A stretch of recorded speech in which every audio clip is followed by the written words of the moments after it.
আজকে হচ্ছে বৃহস্পতিবার, আজকে আমি কবুতরের হাটে যাব। তো এর আগের বৃহস্পতিবারে আমার হাটে যাওয়ার কথা ছিল, তো কোনো সমস্যার কারণে আর কি যেতে পারিনি। তো এর মধ্যে রবিবারেও আমি হাটে গিয়েছিলাম, রবিবারেও হাটটা বসে। তো ঈদের পরের দিন হওয়ার কারণে হয়তো হাটটা বসেনি, আমি গিয়েছিলাম হাটে। শুধুমাত্র একজন কি দুইজন হয়তো এসেছিল, তাদের কাছে মুরগি ছিল, কবুতর ছিল না। কবুতর নিয়ে সেই দিন আর কি কেউ হাটে আসেনি। তো কবুতরের ঘরগুলো আপনাদেরকে দেখিয়ে দিই, ব্রিডিং আপডেটটা আপনাদেরকে দিই। তো এইখানে বাচ্চা আছে, দেখেন মাশাআল্লাহ। আর এইখানে আমাদের লক্ষা কবুতরের বাচ্চা আছে কালো রঙের, মাশাআল্লাহ। তো এই মুখী মাদিটাকে তো আপনারা অনেকেই চিনেন, তারপরে আপনাদের সাথে একবার এর পরিচয় করিয়ে দিই। এ হচ্ছে আমার লফটের লং টাইম ধরে সিঙ্গেল থাকা মাদি। এর জন্য পরপর 3টা নর এনেছিলাম। প্রথম নরটা এর সাথেই আনা হয়েছিল, যেটা মারা গিয়েছিল। তারপরে 1 মাস ধরে সিঙ্গেল ছিল, তারপরে এর জন্য একটা নর আনা হয়েছিল যেটা উড়ে চলে গিয়েছিল। তারপরে অনেক লং টাইম ধরে সিঙ্গেল ছিল, তারপরে আমি এর জন্য একটা নর আনি এই কিছুদিন আগেই, যেটা এই 2 কি 3 দিন আগে উড়ে চলে গেছে আমার কিছু ভুলের কারণে।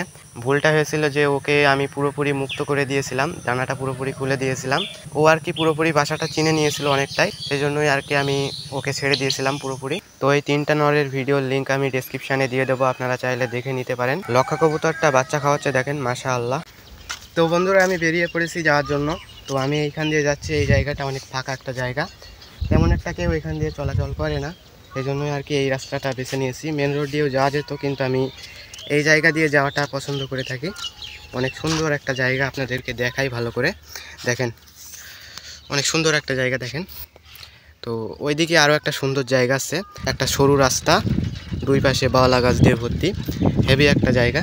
তো বন্ধুরা আমি এই যে চলে আসছি কবুতর বাজারে। তো আজ অনেকে কবুতর নিয়ে আসে হাটে, আর এটা হচ্ছে এই কবুতর বাজারের সব থেকে বড় খাঁচা। এটাই বাজারের সব থেকে বড় খাঁচা ঠিকই, এর ভিতরে অনেকগুলো কবুতর আছে ঠিকই, কিন্তু সব থেকে বেশি কবুতর কিন্তু এই ছোট্ট খাঁচাতেই আছে। দেখেন কবুতর দিয়ে একেবারে ভরে এনেছে, কবুতর মারামারি করে এর ওর পালক তুলে একেবারে শেষ করে দিচ্ছে। আর এই খাঁচার ভিতরেই আমি একটা মুখী কবুতর পেয়েছি, যেটা হচ্ছে নর। যার কবুতর তাকে আমি জিজ্ঞাসা করেছি, উনি বলেছেন নর। তো আমারও মনে হচ্ছে যে নর, মাথা একটু মোটা আছে, নরের যেরকম আর কি বৈশিষ্ট্য থাকে আর কি ওই রকমই আর কি আমি দেখতে পাচ্ছি ওর মধ্যে। তো সেই জন্য আমি ওকে নেওয়ার সিদ্ধান্ত নিয়েছি। তো ভালোই হলো আলহামদুলিল্লাহ। আমাদের মাদিমুখী কবুতরটার জন্য আরো একটা নর পেয়ে গেলাম, এটা হচ্ছে 4 নাম্বার নর। তো দেখি জোড়া নেয় কিনা, ইনশাআল্লাহ নেবে। তো কবুতরটা কিনে নিয়েছি, এই যে দেখেন মাশাআল্লাহ।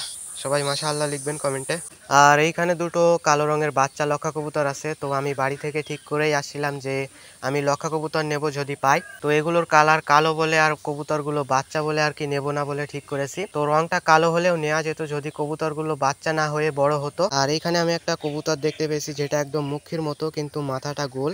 আমি জানি না এটা কি কবুতর, তো আপনাদেরকে দেখালাম, আপনারাই বলেন যে এটা কি কবুতর, আসলে কি মুখী না অন্য কবুতর। তো আমি চাইছিলাম যে আরো এক জোড়া কবুতর নিয়ে যাব, কিন্তু আমার পছন্দের কবুতরগুলো আজ হাটে আনা হয়নি। আমার পছন্দের কবুতর বলতে হচ্ছে সিরাজি, গিরিবাজ, আরো মুখী আছে, লক্ষা আছে, আরো অনেক ধরনের কবুতর আছে। সেগুলো বলতে গেলে ভিডিওটা অনেকটা বড় হয়ে যাবে। আর আমি একটা সিঙ্গেল চুয়াচন্দন পেয়েছিলাম, যেটা আমি নেবো ভাবছিলাম, কিন্তু জোড়া ছিল না, সেই জন্য আর কি নেওয়া হয়নি। আর আমি গিরিবাজ নিয়েছি, গিরিবাজ বলতে হচ্ছে কালদম, কালদম নিয়েছি। বাড়ি আসার সাথে সাথে দেখি এখানে লক্ষা কবুতরটা আটকে আছে, ওর পা আটকে গেছে সুতাতে। জানি না ও উপরে সুতাতে কিভাবে আটকে গেছে, মনে হচ্ছে ও ওপর থেকে পড়ে গেছে কিভাবে সুতাতে আটকে। আর ওর পা তো অত লম্বা না যে পা উপরে তুলে ও পা আটকে ফেলবে। আমার মনে হচ্ছে ও ওপর থেকে আর কি সুতাতে পা আটকে আর কি পড়ে গেছে নিচে, বা উপরের ঘর থেকে হয়তো নিচের ঘরে আসতে গিয়ে হয়তো পাটা আটকে গেছে, কিভাবে হয়তো হয়েছে এটা। তো যাই হোক আমি কবুতরগুলোকে রিলিজ করে দিই। তো এই যে প্রথমেই মুখী কবুতরটা বার হলো, তো ওরা বার হচ্ছে না, ইস নোংরা হয়ে গেছে পুরো, ওরা আর কি পায়খানা করে শেষ করে দিয়েছে। এদেরকে গোসল করার জন্য পানি দিতে হবে। তো এরা এখন চারিদিকটা দেখতেছে, অচেনা পরিবেশে দেখতেছে যে আমরা কোথায়। তো আস্তে আস্তে অভ্যাস হয়ে যাবে। তো এই কালদমগুলোকে আমি একটা জায়গা বানাবো ওই সাইডে, ওইখানে আর কি ওদেরকে রাখবো, ওদেরকে আর কি বন্দি করে পালন করব যাতে ওরা উড়ে চলে না যায়। তো এই ধরনের কবুতর আমি কখনোই পালন করিনি, তো যারা পালন করেছেন তারা একটু বলবেন। কালদম কবুতরের বিষয়ে যদি আপনাদের কিছু জানা থাকে আমাকে বলবেন। তো এই যে ওদেরকে গোসল করার জন্য পানি দিয়েছি। আমাদের বাড়ির কবুতরগুলো দেখেন কি মজা করে গোসল করছে, কিন্তু নতুন কবুতরগুলো গোসল করতে যাচ্ছেই না।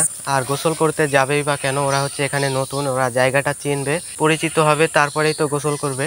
আর এরা দেখেন এখানে জোড়া নিয়ে নিয়েছে প্রায়, দেখেন নটটা কি ডাকছে দেখেন, মাশাআল্লাহ। দেখছেন ওরা জোড়া নিয়ে নিয়েছে প্রায়, এই যে দেখেন মাদিটা জোড়া নিয়ে নিয়েছে, দেখে বোঝা যাচ্ছে। আর একটু ডাকলেই জোড়া নিয়ে নেবে। আমি আর কি এর আগে যে নরগুলো আনছিলাম সেগুলো আর কি ডাকতে পারতো না ভালোভাবে, ডাকতে পারতো কিন্তু ভীতু টাইপের ছিল, সেই জন্যই আর কি ডাকতে ভয় পেতো, আর সেই জন্যই আর কি এই সমস্যাগুলো হতো। এই মাদিটা আগের যে নরগুলো ছিল ওই নরগুলোর সাথে খুব সহজে জোড়া নিতে চাইতো না। অনেক চেষ্টা করার পরে তারপরে ওদেরকে জোড়া দিতে পারতাম, অনেকভাবে চেষ্টা করে তারপরে জোড়া দিতে পারতাম। আর এখন খুব সহজেই জোড়া নিয়ে নিয়েছে, দেখেন এরা একেবারে দেওয়ার সাথে সাথেই জোড়া নিয়ে নিয়েছে, মাশাআল্লাহ। তো এই কিছুদিন আগে যে নটটা এনেছিলাম ওটার সাথেও জোড়া নিতে পারিনি, ওটা বাচ্চা ছিল বলে ডাকতে ভয় পেত।